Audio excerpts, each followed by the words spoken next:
అందరికీ నమస్కారం అమ్మ. ఈరోజు మనం తెలుసుకుంటున్న అంశం ఏంటంటే 7వ తరగతి తెలుగులో ఉపవాచకమైన 12వ పాఠ్యాంశమైన స్ఫూర్తి ప్రదాతలు అనే పాఠ్యాంశానికి సంబంధించి టోటల్ నోట్స్ని ఈరోజు వీడియోలో తెలుసుకుందాం.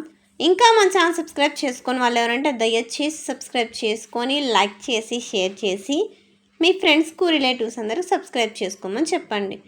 నా ఛానల్ని సబ్స్క్రైబ్ చేసుకొని ప్రత్యక్షంగా పరోక్షంగా సపోర్ట్ చేస్తున్న వాళ్ళందరికీ పేరు పేరున ప్రత్యేకమైన హృదయపూర్వక ధన్యవాదములు. ఇంకా ఆలస్యం చేయకుండా వీడియోలోకి వెళ్ళిపోదాం.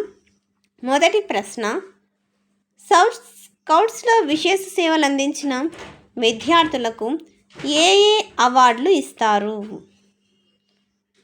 తర్వాత రెండవ ప్రశ్న, బహుముఖ ప్రజ్ఞాశాలిగా బాలు ఎందుకు పిలువబడ్డారు? తర్వాతి ప్రశ్న, కవిశేఖర్ ఉమర్ అలీషాగా తెలుగు సాహిత్యానికి చేసిన లేకుంటే ఎలాంటి కృషి చేశారో రాయండి. మళ్ళీ చెప్తున్నా అనుకోదండి, మా అక్షరాలు కనుక క్లియర్గా కనిపించకపోతే నెట్ క్వాలిటీ పెంచుకొని స్క్రీన్ షాట్ తీసుకోండి. తర్వాత ప్రశ్న, క్రింది ప్రశ్నలకు 8 నుండి 10 వాక్యాలలో జవాబులు రాయండి. మొదటి ప్రశ్న, స్వాతంత్రోద్యమ కాలంలో గాడిచెర్ల వారు అనుభవించిన జైలు జీవితం ఎటువంటిది? జాగ్రత్తగా స్క్రీన్ షాట్ తీసుకోండి. అక్షరాలు కనుక క్లియర్గా కనిపించకపోతే నెట్ క్వాలిటీ పెంచుకొని స్క్రీన్ షాట్ తీసుకోండి అమ్మా. తర్వాతి ప్రశ్న, రెండవ ప్రశ్న, అన్నార్థుల పాలిట అపర అన్నపూర్ణగా డొక్కా సీతమ్మను ఎందుకు పిలుస్తారు?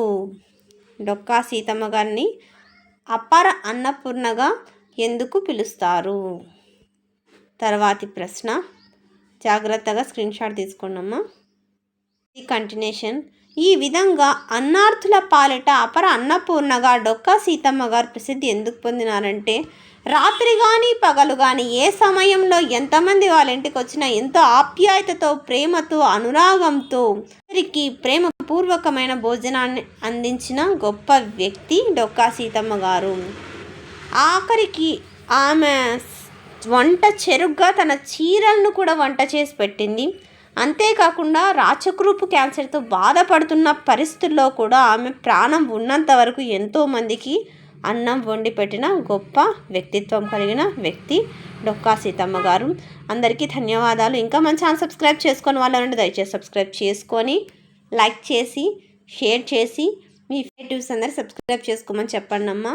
నా ఛానల్ని సబ్స్క్రైబ్ చేసుకొని ప్రత్యక్షంగా పరోక్షంగా సపోర్ట్ చేసిన వాళ్ళందరికీ పేరు పేరున ప్రత్యేకమైన హృదయపూర్వక ధన్యవాదములు. దయచేసి వీడియోని మాత్రం స్కిప్ చేయదు. ధన్యవాదములు.